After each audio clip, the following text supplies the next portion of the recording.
રાજકીય સમીકરણો બદલાયા. ખોડલધામના પ્રશાંત કોરાટના સન્માન સમારોહમાં વિરોધી નેતા સુરેશ સખરેલિયાની સૂચક હાજરીથી રાજકારણ ગરમાયું. રાજકોટ જિલ્લાના રાજકારણમાં ગરમાવો લાવતી એક ઘટનામાં સુપ્રસિદ્ધ યાત્રાધામ ખોડલધામ ખાતે યોજાયેલા સન્માન સમારોહમાં અણધારા દ્રશ્યો સર્જાયા હતા. ભાજપ પ્રદેશ સંગઠનમાં નવનિયુક્ત હોદ્દેદાર પ્રશાંત કોરાટના અભિવાદન માટે આયોજિત કાર્યક્રમમાં ભૂતકાળમાં તેમનો ખુલ્લેઆમ વિરોધ કરનાર અને પક્ષીય શિસ્તભંગના આક્ષેપોનો સામનો કરી ચૂકેલા સુરેશ સખરેલિયાની ઉપસ્થિતિએ સૌનું ધ્યાન ખેંચ્યું હતું. એક સમયે રાજકીય પ્રતિસ્પર્ધી ગણાતા નેતાની હાજરીએ ઉપસ્થિત કાર્યકરો અને આગેવાનોમાં ભારે આશ્ચર્ય સર્જ્યું હતું.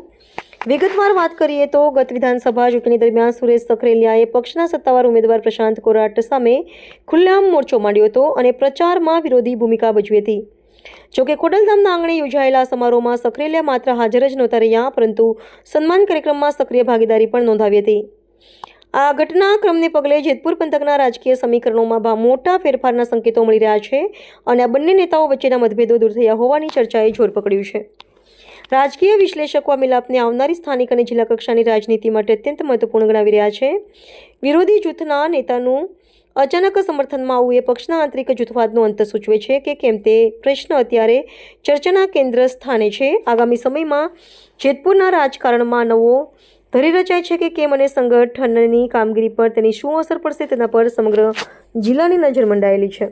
અમારા ધારાસભ્ય જયેશભાઈ રાદડિયાની આગેવાનીમાં આજે જ્યારે મિટિંગ મળી છે ત્યારે એમની સમજાવટથી બધા સભ્યો અત્યારે એગ્રી થઈ ગયા છે અને કોઈએ ફોર્મ પાછું ખેંચવાનું નથી. આ રીતના અમારી રણનીતિ નક્કી થઈ છે અને આજથી જ જેતપુર શહેરમાં પ્રચાર કાર્ય ચાલુ કરી દેવામાં આવશે અને જેતપુર શહેરમાંથી ઓછામાં ઓછી આજે જ્યારે 42 સીટ ઉપર ઉમેદવાર ભારતીય જનતા પાર્ટીને લડતા હોય ત્યારે અમે પૂરી તાકાતથી હું અને જયેશભાઈ આ સમગ્ર ચૂંટણીમાં 35 થી 38 સીટ લઈ આવવાના છે. એમાં કોઈ મિનમેક નથી.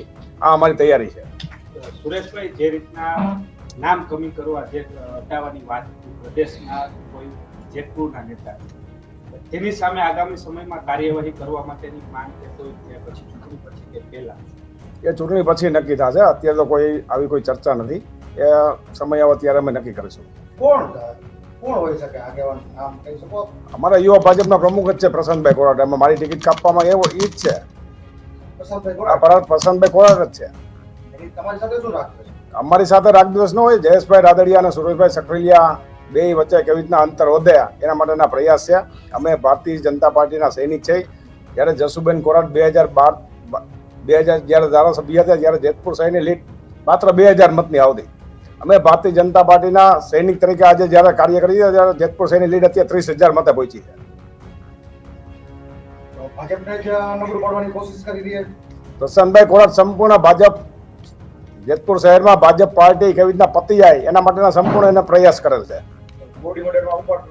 એમની રજૂઆત કરીશું. અમે ટાઈમ આવે ત્યારે અમે રજૂઆત કરીશું એમની પર. અમે ભારતીય જનતા પાર્ટીમાં છે અને અમારા સૌ જેમને ટિકિટ મળી છે એમને જીતાડો